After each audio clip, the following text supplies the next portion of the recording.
nova. Now the word in Latin means new, and that is because it seems a little bit as if suddenly a new star is there. It was all the time there, but it had gotten suddenly tens of thousands of times brighter. Now there is a white dwarf and a red dwarf. The white dwarf is an old star. It had burned everything up and just fallen together, just as ash, basically, a white dwarf. And the red dwarf, that is like the sun, just it's not so big and therefore not burning so strongly. It's just a red dwarf. And they are orbiting each other and they are touching each other. And now, under the high gravity with them together, the white dwarf is pulling in the atmosphere of a red dwarf. It accumulates then around the white dwarf, gets thicker, spreads, and becomes an accretion disk.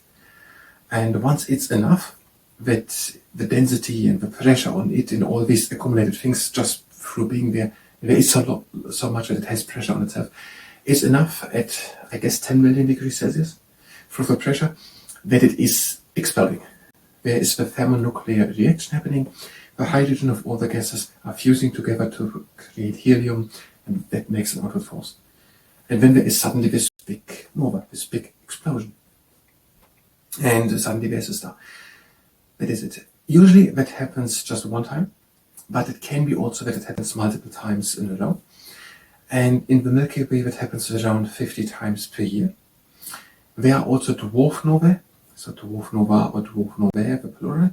There it seems that I think they are further apart and so not so much is sucked in, just a bit, and it is not enough coming together to make then suddenly the big explosion. It is just a bit burning, a bit glowing.